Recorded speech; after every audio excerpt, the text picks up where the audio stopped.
করেছিলেন নেক আমল করতে হবে রে বন্ধু, এমন এমন নেক আমল করতে হবে যে আমলের মধ্যে কোনো ভুল নাই, যে আমলের মধ্যে কোনো সন্দেহ নাই, যে আমলের মধ্যে কোনো কিছুই থাকবে না।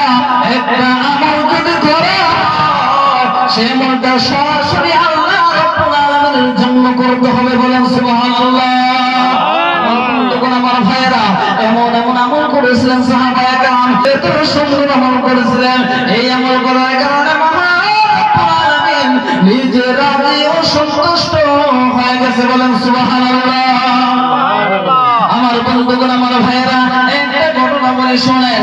হযরত বিলাল রাদিয়াল্লাহু তাআলা আনহুর নাম আমরা নিশ্চয়ই সবাই শুনেছি, কিন্তু সেই হযরত বিলাল রাদিয়াল্লাহু তাআলা আনহু কেমন সাহাবী ছিলেন বন্ধু, কেমন সাহাবী ছিলেন রে বাবা, এরকম শুনে নেন, শুনে নেন। নবীজি সাল্লাল্লাহু আলাইহি ওয়াসাল্লাম যখন আল্লাহর সাথে দিদার করার জন্য, আল্লাহর সাথে দেখা করার জন্য, কথা বলার জন্য যখন আমার আপনার নবী মিরাজে গিয়েছিলেন, মিরাজে যখন গেলেন আল্লাহ রাব্বুল আলামিন বলেছেন, নবী আপনি যত ইচ্ছা আপনি দেখে নেন, জান্নাত আপনার সামনে দেওয়া হলো, আপনি দেখে নেন। নবীজি সাল্লাল্লাহু আলাইহি ওয়াসাল্লাম জান্নাতের মধ্যে ঢুকে নবীজি জান্নাত দেখতেছে, সুবহানাল্লাহ বলেন, সুবহানাল্লাহ। নবী যখন জান্নাতের মধ্যে প্রবেশ করেন, সর্বপ্রথম প্রবেশ করার সাথে সাথে কি যেন একটি জান্নাতের মধ্যে কি যেন একটি জুতার আওয়াজ নবীজি শুনতে পায়। এমন সময় নবীজি বুঝতে পারে এই জুতার আওয়াজ পৃথিবীর কোনো মানুষের হতে পারে না, হতে পারে না, হতে পারে না, পৃথিবীর কোনো সাহাবীর হতে পারে না। নবীজি বুঝতে পারলেন এই জুতার আওয়াজ বিলাল রাদিয়াল্লাহু তাআলা আনহু, বলেন সুবহানাল্লাহ।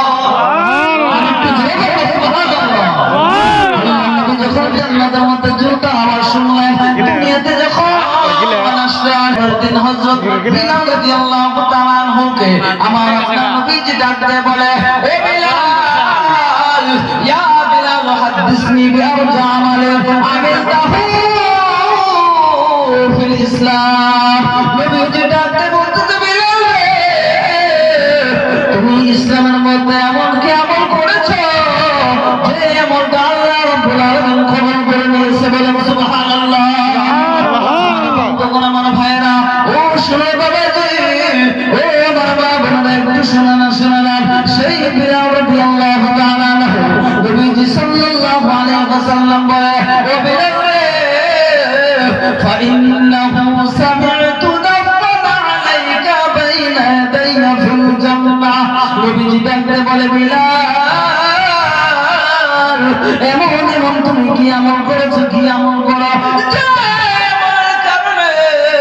আমি নবী তুমি বিলালের জুতার আওয়াজ জান্নাতের মধ্যে শুনতে পাই, বলেন সুবহানাল্লাহ।